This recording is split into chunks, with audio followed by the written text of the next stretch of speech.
Hello and welcome to the Informed Voter Series at WTNB. We're here today with Nicholas Lillios. Nicholas, would you introduce yourself to the viewing audience? Well, I'm Nicholas Lillios, currently the 3rd District Representative on the Bradley County School Board, and that district runs up to Stewart Road, out to Michigan Avenue, right through downtown to Inman Street and out to Keith Street. I'm a native Clevelander, Bradley Countyan.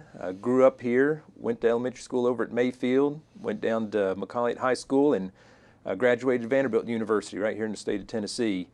I've lived here most of my life. I had a short stint overseas, which I can talk about that career part later, but I've moved back in 2004 and have a wife, Stephanie, and 2 little boys, William and Scott. We're very proud of William. He just graduated kindergarten at North Lee Elementary, and son Scott is still in his preschool programs. He's 4 years old now, so before long he'll be following in his brother's footsteps. Well, tell us a little bit about yourself, your training, your education. Well, my background is actually in science. I'm a geology major, majored in that, Bachelor of Science at Vanderbilt. It was actually something that I took on mostly out of interest to have knowledge of the world around me. I'd always been outdoors. I've been a big hunter and fisherman. My grandfather, Bob Card, had taken me up in the mountains almost every weekend through high school, and took my first geology class and thought, man, this is really explaining a lot of what I'm seeing around me. Just thought it'd be a hobby, but sure enough, I was recruited by an oil service company, Schlumberger, which was looking for geologists and particularly geologists that were adept in computer technology. They hired me on and then sent me around the world for the next 10 years. I spent a couple years in Mexico, some time in Venezuela, Colombia, Trinidad, some time out west in Farmington, New Mexico, a little time in New Orleans and Houston. I was in Europe for a while. I was in a year and a half in London and then up in Norway. And during that time, I was exposed to quite a few cultures, a lot of folks that think differently from us, and found out a lot of folks think very similar to us, a lot of same values of family and community. Education was always a big part of the communities I was in, the raising of the next generation and preparing them for their role in society and citizenship in their countries. When the oil business hit a bit of a bust cycle, I decided that was a good time to exit stage left. It was hard to have anything more than a suitcase living on that traveling schedule. Moved back to Cleveland in 2004. As they say, you know, you never forget Cleveland when you're away from here, and you're always looking forward to coming back, and so was I. I looked up an old sweetheart of mine from college, Stephanie. She had also been pursuing a career and hadn't had time for family or marriage, and we looked each other up, fell right back in love, married, moved back here. I took up some of we had a few family properties, and I expanded on that, and that's what has now developed into a career of redevelopment. Over the last decade, I've been buying up properties in the downtown area, warehouses, old dilapidated buildings, restoring life to them, putting them on the National Register, putting loft apartments, restaurants, stores. I believe strongly that Cleveland's heart and soul is in its downtown area. It's not out in some new shopping mall or strip center. And we have family history there. We have 6 generations on my mother's side of living and working in the downtown Cleveland area. So it's a vital part of me. It's something I deeply believe in. And I have a deep belief in community. And that's one of the reasons why I wanted to get involved in politics and be involved in our community in any way I could. Which leads me to my next question. Why have you offered yourself as a candidate here at the school board? Well, at this time I'm running for re-election. So 4 years ago, I was looking for a way to serve my community. I'd served on several civic boards. I'd been the Main Street president, the museum president. I'm currently our Rotary Club's president. I'd looked for ways to be involved. David Kelly, who had served as a 3rd District school board representative, had done an excellent job and was stepping down. He was retiring from his work and wanted to spend some time with his wife and enjoy his retirement. So at that point, the seat was coming open. I was asked is why I ran. I was asked by folks in the 3rd District to run for this position. There was concern that the school board had been dysfunctional, that its relationship in the community had been dysfunctional, and folks had asked me if I wouldn't serve and lend a hand. I was eager to take the opportunity, ran the race, won the election, and now I'm seeking re-election. It was a 4-year term, and it was definitely one that I learned a lot about our school system, about how politics work in Bradley County, about how other people perceive the school system. I believe we're on a very good path now. We've several of us on the school board and our current board has worked very hard to get where we are at this point, and we don't want to look back. We want to go forward. We want to find new and innovative ways to help our students, to help the taxpayers in terms of being responsible with their tax dollars.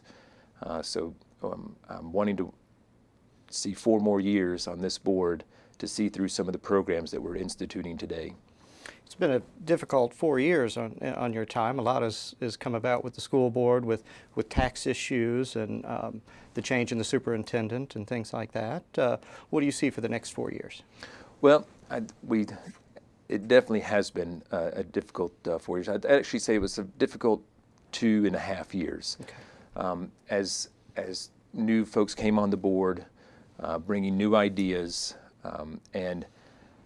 and there was a faction on the board that had old ideas that weren't willing to accept new way of thought. And some of this wasn't just coming from myself or coming locally. It was coming from the federal government. It was coming from the state government. We were being, the school system is, I won't say under attack, but it's been under a very rapid evolution process. And elements of it that the previous board, let's take Common Core for example, the board before I came on had voted to accept Common Core, and they were rapidly implementing it. Our previous director had appointed people into the school to implement Common Core. These were changes that up until this time, folks just accepted what came from the state, what came from the federal government, and it was my opinion that no, we don't need to accept everything that's just handed down to us, even if it comes with a grant money. Just because it comes with dollars doesn't mean it's a good thing to implement in the school system. We put a stop to the Common Core implementation. We sent a resolution to the state saying we wanted state standards, not federal standards. These type changes were difficult for some on the board. Just having public input was something difficult for the board. There was several on the board who didn't want the public to speak at county school board meetings. People could speak at a county commission meeting, people could speak at a city council meeting, but no one was allowed to speak at a county school board meeting. That had to change.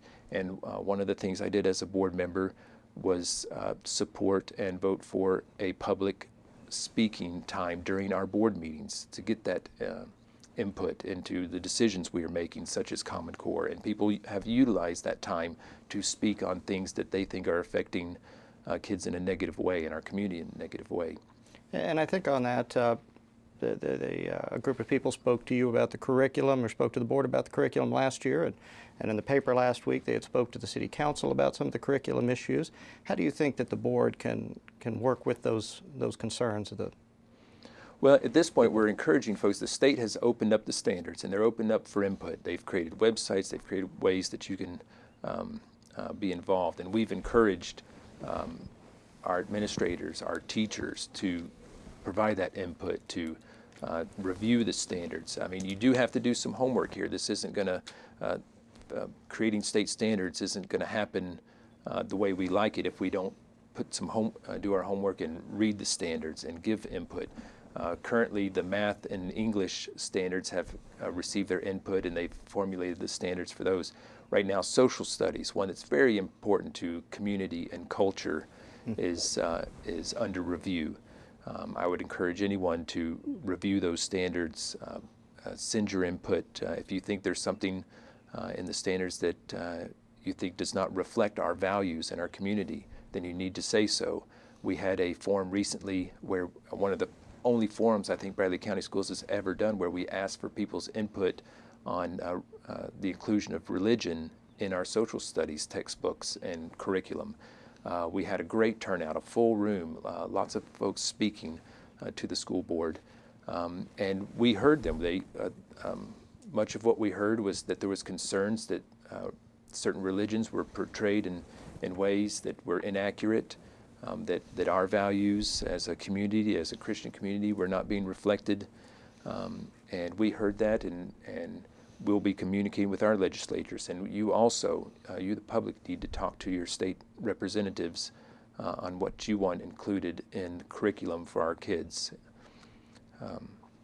Now, Ms. Cash is the new superintendent. Yes. She came in under your working with the school board. Yes, while I was chairman, and let me talk a little to that, while I was appointed chairman the year prior to this one, and one of the things I saw was, as folks told me, there was a dysfunction on the board. Board members weren't working well together, weren't working with the staff, weren't working well with the commission. And through discussions with the superintendent, actually he and I agreed that there was a problem and it needed to be brought to the board, and that is the job of the chairman. If there's an issue, I bring it to the board, and I brought this issue to the board. It was then the board's decision to terminate the superintendent and hire a new one.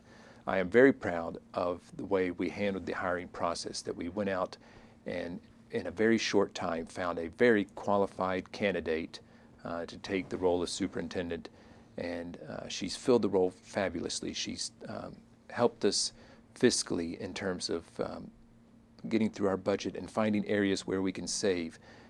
She's helped us in developing a strategic goal and direction for our schools, which is something we've never had. We've always just said that our goal was whatever the state told us our goal was going to be. Well, now we have a goal of our own. We have strategic direction for our curriculum, for our kids, for our financial goals, for our infrastructure. So Dr. Cash has been doing a wonderful job, and I'm proud to say I was the chairman that interviewed her and voted to hire her. Now, this year is going to be a rematch of 4 years ago with Mr. Bryson. Tell us, distinguish yourself from Mr. Bryson as a candidate. Well, here's the biggest distinguishing factor.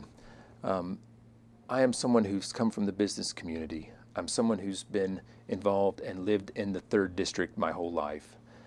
My opposition has not. He's not been a 3rd District resident until just a few years ago. He's not been involved in business. He's been a government employee. He's been a teacher. He's been a principal. And at the time of his retirement, I guess to find something to do, he's decided to run for school board to pass the time. I have everything to look forward to in this community. I have kids that are coming in through the school. I have businesses that I'm looking after. I pay property tax, and my entire business is based on property, which property tax is a very important thing to me. Everything's in front of me and my children. I come with this background of construction and development, and it's something vital to our school board that we have people that have that background. We do have a number of good board members with an educational background, with educational careers. We have several of those. The question is, do we want an entire board of teachers, of retired teachers? I say we don't. I say we need a diverse board. We need board members with different backgrounds, backgrounds in business, backgrounds in education, but not all of the same thing. And if my opponent were to win, we would be looking at a board that could possibly have one person. Rodney's also from the business world, and so is Chris Turner and myself and Amanda Lee. But if this board were to change and become a board full of previous educators, it's like handing the checkbook to your employees. These are folks that have not had to make the money that they write the checks with. If a previous educator is entirely running the board, how fiscally responsible do you think they'll be with taxpayer dollars? They've never had to make the dollar through business. They've always been given a government check. I feel that's my biggest contribution to the board, is I have a different perspective on our community. Thank you, and thank you for coming in and speaking with us today, Mr. Lillios. I appreciate the viewers watching the Informed Voter Series. I'm Matthew Coleman, and we'll be right back.